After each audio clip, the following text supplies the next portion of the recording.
Hey there, welcome to this week's episode of Next Level Play Therapy. I'm Kathy Spooner. I'm a licensed clinical social worker and a registered play therapist coming up on rounding the corner to 35 years in the mental health field. And today I want to talk about something that I think creates a lot of stress for play therapists in particular. I would also say this creates a lot of stress for any mental health professional working with adolescents. And that is, what do you do when you have a teenage client sitting in your office and they're sitting on the chair or the couch and they are not saying a word? You are trying to engage them, but they are silent or they're giving you one-word answers. And then you're feeling stuck, overwhelmed, and possibly wondering if play therapy can actually work, or if maybe you're not using play therapy, but you are a mental health professional working with teens, then maybe you're thinking they're not ready, air quotes, ready. I heard that one the other day. And I'll be honest, in my head, I'm like, you're trying to get them to talk about their feelings and it's not working. So if that sounds like you, then this episode is for you.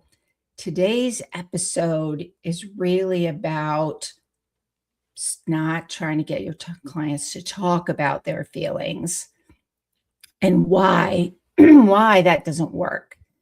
So if that sounds like it's interesting for you, then that's what we're going to talk about today.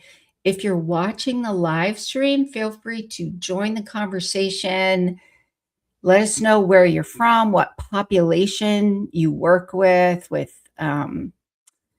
play therapy, or maybe you're using creative arts therapy or another expressive arts modality. Pop that in the comments and let's get started for today. So today's topic is, can play therapy work with teens? This is something that comes up a lot in Play Therapy Academy, which is my online consultation program for child and adolescent therapists who really want to learn the skills to become a play therapist. So we get into all the core competencies. We get into how do you use a play therapy model and apply it through all the theoretical stages in that model. And one of the things that comes up a lot is, can play therapy actually work with teenagers? Like, how do I use play therapy so it doesn't feel like I'm treating them like little kids or treating them like babies?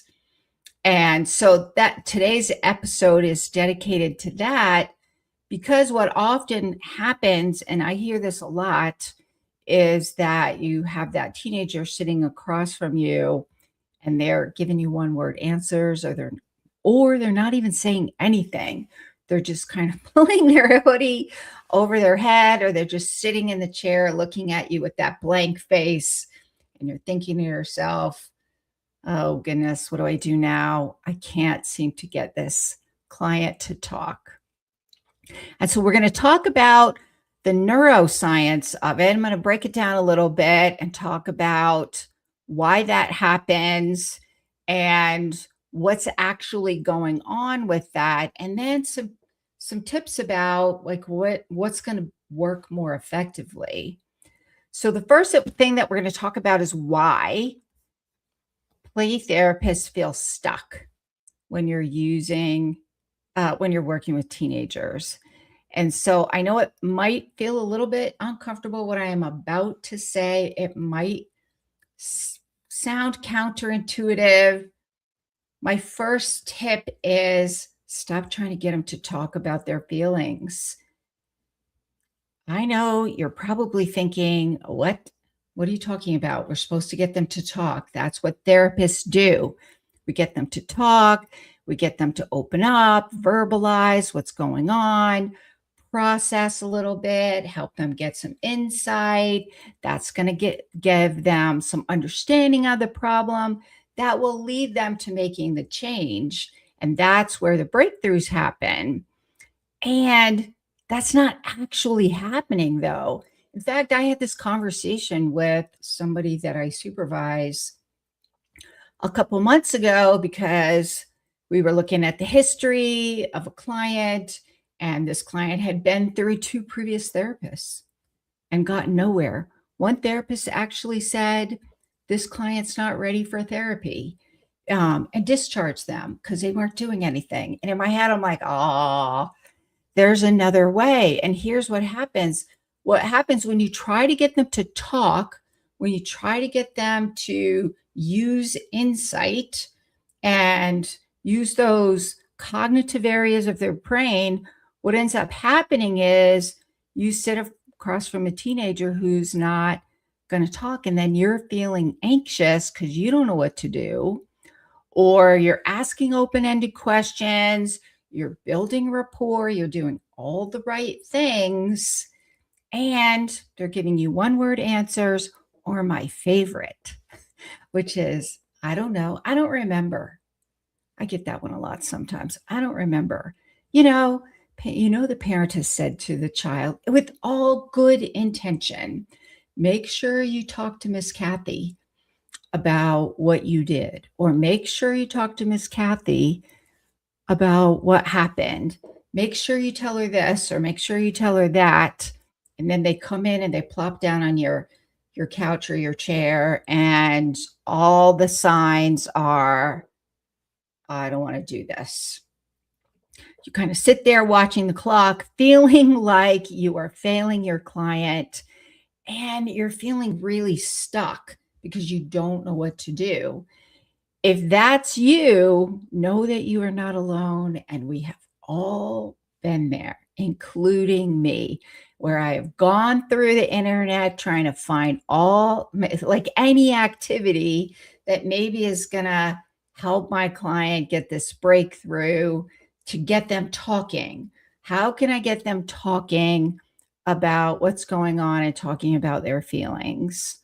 And does that sound familiar to any of you? If you are watching live, then go ahead and post in the comments yes, or give me the thumbs up in the comments.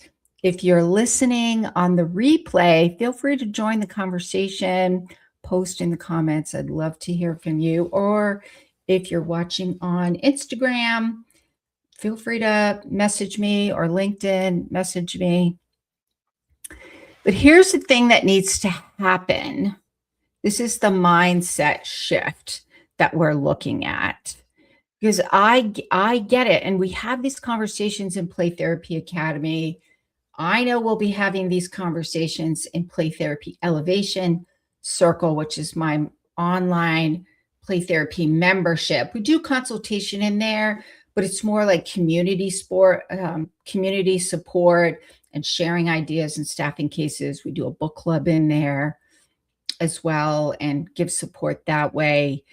So I know that we go to graduate school and we learn all the talk therapy models when we're working with teens. So we naturally think, well, it's a teenager, so I'm not going to use play therapy because I don't want them to feel like I'm treating them like a little kid or treating them like a baby. So I don't want to insult them because that's not going to help with therapeutic rapport and building rapport and trust and safety. So I'm going to talk to them. I'm going to revert back to my adult models and use adult talk therapy models. And if you're working with a teenager who's really kind of high functioning, intelligent, really solid internal resiliency and a strong sense of self, the likelihood that you can get away with that and that'll work is very high. And if you're working with adults, usually it works pretty well, but I'll be honest, it doesn't always. I've worked with plenty of adults. When I asked them about their feelings, they looked at me like, "What are you talking about?" Feelings. And or they're like, I don't know. And they genuinely don't know. And I think that's the case for teenagers as well. And here's why. Teenagers are developmentally in between. They're not little kids anymore, but they're not developmentally, they're not adults. They're in that in between transition stage, and their brains are still developing. We know that the brain develops, right? If we use the hand model that we all learned from Daniel Siegel, we learn the hand model. We right here at the wrist is our brain stem, and then in the middle is our limbic, and the right here where we have the front of our fingers. If you're watching on video, or then you'll be able to see me doing this. If you're listening to the podcast, then this is where, when you make a fist and your fingers are overlapping your thumb, the fingers part in the front is your prefrontal. We know that the brain develops from back to front, that those prefrontal cortex areas are the most advanced, and they come online later. It could be into mid 20s, even late 20s or early 30s sometimes. But we're talking about adolescence, where I would even say pre-adolescence, like let's say 10, 11, 12-year-olds, the tweeners, and the adolescents, 13, 14, 15, 16 and 17, they can access those prefrontal cortex areas a little better. Not always. If you've got a child who's got a lot of trauma, or they've pretty hefty anxiety or depression, then it's pretty hard for them to access those areas when you're talking about emotional things. And so when we're talking about adolescence, we're talking about kids who are in between, human beings who are not quite children and they're not quite adults, and their brain is developing.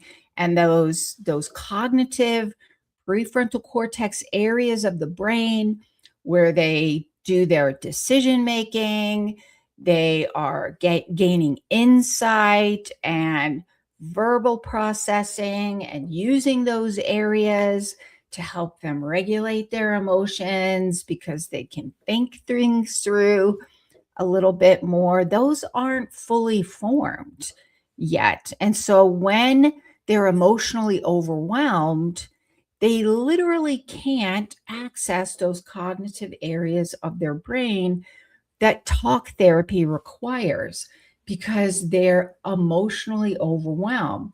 So think about it.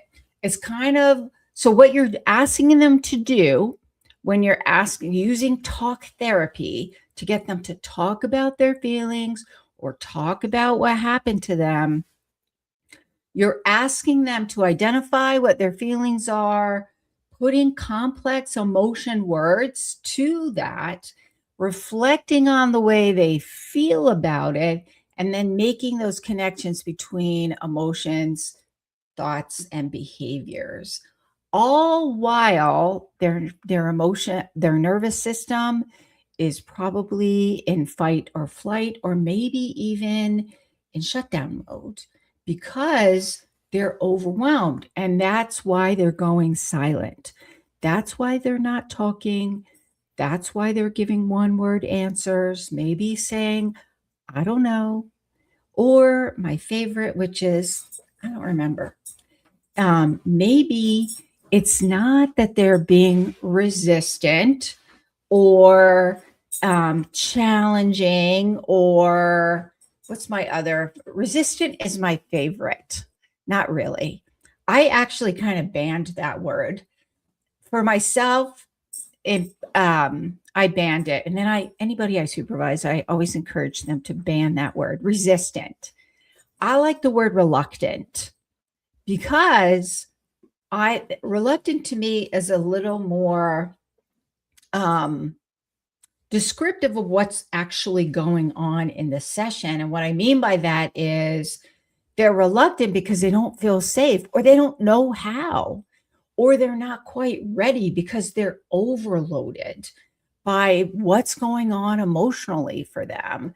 I can't tell you how many times over the last almost 35 years, definitely 30 plus years, I've had um, a reluctant adolescent sitting in my office and they're kind of shut down. And I just focus on being with them. I just don't try to get them to talk about their feelings.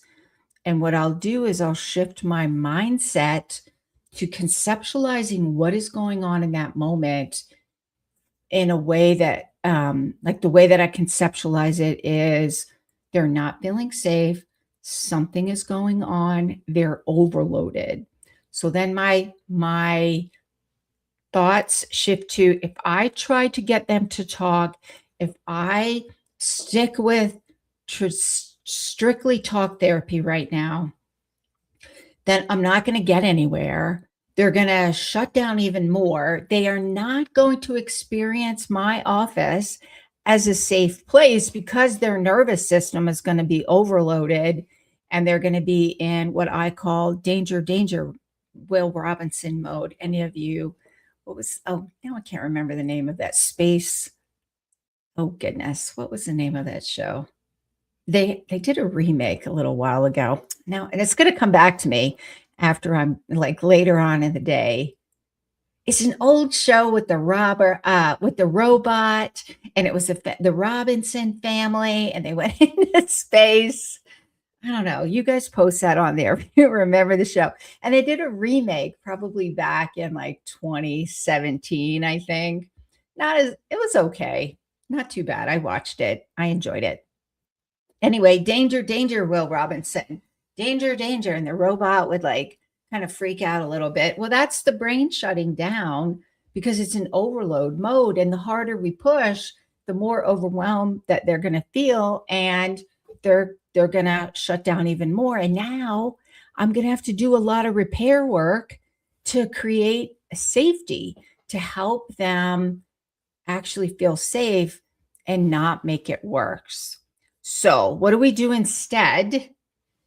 One is stop trying to get them to talk about their feelings and give them a way to express what's going on inside, express their feelings. I love using expressive arts with adolescents. And truth be told, I love using expressive arts with adults, especially adults who've experienced a lot of trauma, because we know socially and emotionally trauma is going to um, delay that healthy social emotional growth. So let's say I have an adult who experienced a lot of trauma in their early childhood, and then maybe they had a stint with some substance misuse. I know that's going to shut down growth, even social emotional growth, even more. And so, expressive arts can be a really effective way to bypass the cognitive areas of the brain, or I would even say bypass trying to help them access explicit memories or explicit experiences before they're able to. And we can go right to those implicit experiences, those experience stored away without language, or those experiences that they can't quite access because they're behind the wall, their defense wall. Like back here, I have to keep this really, really safe, and I don't want anybody coming near it. So if we're thinking a little IFS here, internal family systems, we would say those protectors are alive and active, trying to protect those exiles, and not able to really get to those exiles yet. So expressive arts can be a way to do that. There was a trauma model that I learned way back in the day, called structured sensory intervention for children, adolescents, and parents, for traumatized children, adolescents, and parents. What I liked about this model, it was developed by Steele and Rader. And one of the things William Steele talked about was this concept of, I think it's a term he coined, which is iconic synchronization.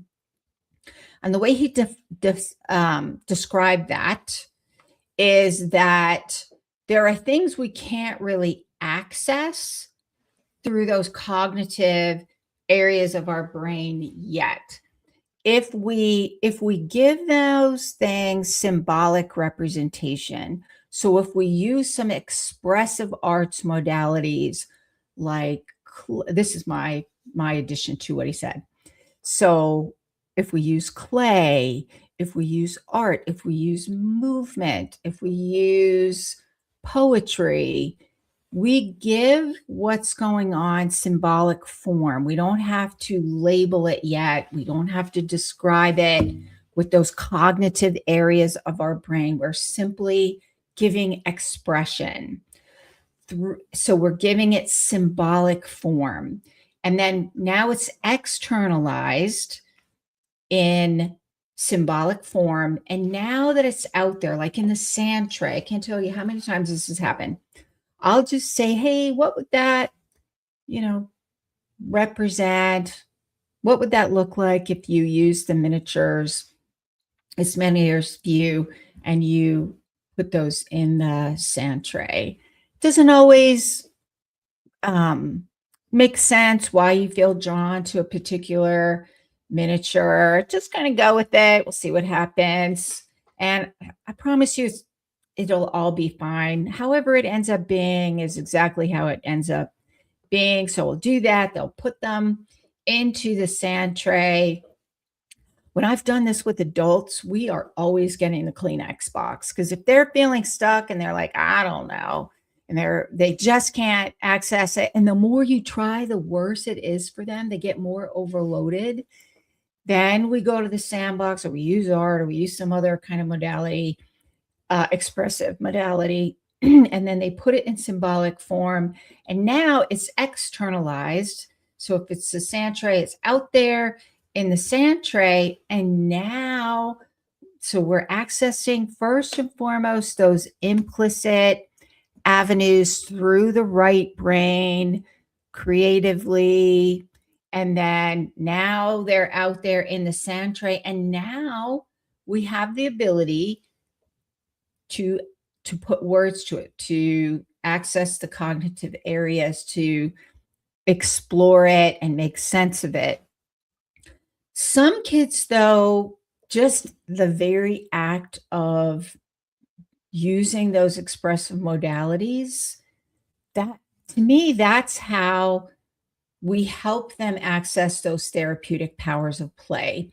So from a play therapy standpoint, the way that the Association for Play Therapy defines play therapy, which I love their definition, I use it all the time, is we use a theoretical model to help clients access the therapeutic powers of play within a strong therapeutic relationship. So that's the safe container, right? That therapeutic relationship. Expressive arts, we can help them access those therapeutic powers of play, of self-expression, or access to the unconscious, or because I love using a neuroscience and attachment lens theoretical framework, I would say access to the implicit experiences. We can do indirect teaching. We can do direct teaching. We can work on kind of titrating anxiety, like titrated exposure to the feared thing, and then use symbolic representation to do that. So what I love about expressive arts is that it can bypass those cognitive areas where they get stuck and give them a safer way to access what's going on because they're using different parts of their brain, and they're accessing those therapeutic powers of play. And from a play therapy standpoint, it's not the talking that actually does the healing as much as it is that process using those therapeutic powers of play to make sense of things and figure out what they need to do with that. They will naturally do that in a way that is healing for them, given that free and protected space. And so that's when the healing happens. And that's how I can't tell you how many times I have seen this happen. And I have talked this through with some reluctant play therapists, or even maybe not necessarily play therapists, because I work in a variety of capacities. And so they're looking at me like, yeah, I don't think this is right. Like, this client is like resistant to therapy, or the other term we use all the time, which is they're not ready for therapy because they're not talking. Well, this bypassing that requirement to access areas of the brain they're not able to access, and giving them another way to do that, opens up a door for them to be able to engage. And I have seen that happen over and over and over and over. And I have seen teenagers, I would even say adults, be very successful doing this. I once worked with a therapist I was supervising. She was working with like a preteen with selective mutism. I think she worked with this client for about a year. And every week, this client would do Santray and would give one word answers for almost a year, every single week. And this client came every single week. And then when we went in and looked at the Santray, and we were looking at themes in the Santray and making sense of those, this child was going deep. This child used those therapeutic powers of play for healing without talking it through. But you could see over time what was going on symbolically, and you could see that this client was going deep. And reports from parents verified the changes that were happening in the child's life outside of the play therapy process. So I am a firm believer that we need to stop trying to make preteens and teenagers talk about their feelings. They're not ready to do it. It's because they're overloaded, and we can actually make it worse by trying to get them to do something they are not developmentally ready or emotionally ready to do. And there is another way to go about doing that, and that is using the therapeutic powers of play and accessing those therapeutic powers of play with expressive arts activities. And to do that, we really need to use a framework. So otherwise, you just get into what I call the spaghetti against the wall method, where you're just like, you're not really grounded in a theoretical framework, and you are just kind of trying this, that, and the other, researching all over the place, trying to figure out an activity you can use, but there's no real structure or framework to it. So oftentimes what will happen is you'll end up feeling lost and not sure what to do. And so I do have a training coming up, and I'm going to tell you a little bit about that if you're interested. That's why I created this training, Play Therapy with Adolescents Using Expressive Arts. And so in this training, I'm going to kind of walk you through the neuroscience and attachment, interpersonal neurobiology, polyvagal things. That's our case conceptualization. That is the lens that we're going to use to look at it and understand what is going on. And then we're going to use an integrative play therapy model grounded in that neuroscience and attachment, that interpersonal neurobiology, using a framework to help you apply not apply, that's not the right word, but using that framework to kind of structure your expressive arts activities and think about what kind of expressive art activities to use, when to use them. And then we're also, because we're play therapists, we're going to do a bunch of experiential activities so that you can take this training and use it right away. And one of the things that I have committed to in 2026, because I'm a firm believer that the training is good, otherwise I wouldn't do them. And I take trainings. I'm actually in a training now. I decided to just, timing was right, finances were right, everything aligned with the right people to do it with. I am now taking EMDR training with Playful EMDR. Shout out to Playful EMDR, because they'll integrate play therapy into it. But it is the EMDRIA model, because to me, it's important to do the gold standard to get it right. So I'm a believer in training. What I'm also a believer in is community. And this is where I see the magic happen in Play Therapy Academy. And also now my new membership, which is Play Therapy Elevation Circle. So in Elevation Circle, we meet once a month. We kind of put our collective heads together, staff cases, talk about specific play therapy topics to stay up to date on things. But then we're going to take that information and how do you apply it? We also do a book club in there, staying up to date. We're on, different important things going on in the field.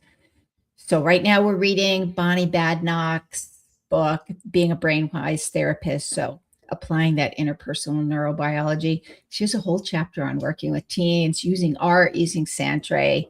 So I love that about that book. So for any of you who are new members, not yet members of Elevation Circle, any of you who register and take the training, so like this one is Play Therapy with Adolescents Using Expressive Arts. When you register for the training, you are also going to be getting access 2 months to Elevation Circle. And they're for free. If you're a new member, it'll be for free. The reason is because I want to be able to help you apply what you've learned ongoing. You can stay, you have the option to stay on and stay as long as you want. There's no term commitment to that, and you can stay as long as you want after that as well. My hope is that you will stay and we'll enjoy having you in the membership. But the reason for that is I can't do, like how many times you're like a month after the training, you're like, what did we talk about? Or what were some of those things? Or you have a client sitting in front of you that's really hard and you're like, I'm not sure what to do. Well, to me, having that community of support, those community of play therapists to help work through some of those things, I think really supports you in the work that you are doing. And my vision, my mission is to help you make a difference in your community using play therapy with children, adolescents, and families. So community by community, we can create a better world, right? Where our communities are only as strong as the families in our communities. So my goal is to kind of help create healthy communities by helping you and supporting you as a play therapist. So if you're interested in that training, it's Play Therapy with Adolescents Using Expressive Arts. Then pop over to my website at rhplaytherapytraining.com. Go over to the training page. That's Renewing Hearts Play Therapy Training. On the training page, you'll see all my upcoming trainings on there, and the 2 months of Elevation Circle for new members is available for all of the trainings that I have this year. So this training is virtual, so you can attend virtually. You can attend in person in beautiful St. George, Utah.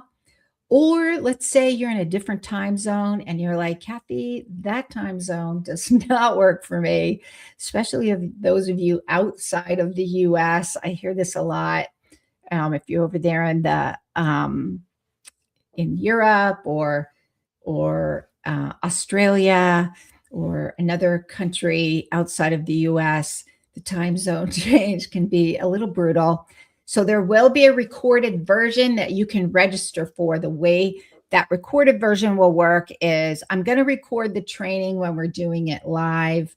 And then once the training is over, we'll break down the video into smaller bite size modules. And about a week after the training ends, then the course will drop into your account and then you can do all the things. So if you have questions about it, feel free to message me. If you look on my website, see what other trainings there are. If there's some other ones you have questions about, feel free to message me. If you really want to take your play therapy skills to the next level and you're ready to learn all the competencies and you want a little more than Elevation Circle offers, that would be Play Therapy Academy. I do have openings in Play Therapy Academy right now. So if you're interested in Play Therapy Academy, then schedule a video call with me. We'll see if Play Therapy Academy is a good fit for you, because maybe Elevation Circle might be a better fit. But if you're looking to really develop those play therapy competencies to learn how to apply a play therapy model through all the stages and all the things, then schedule a video call with me and we'll see if it's a good fit. So that is it for today, and I will see you next week. Bye for now.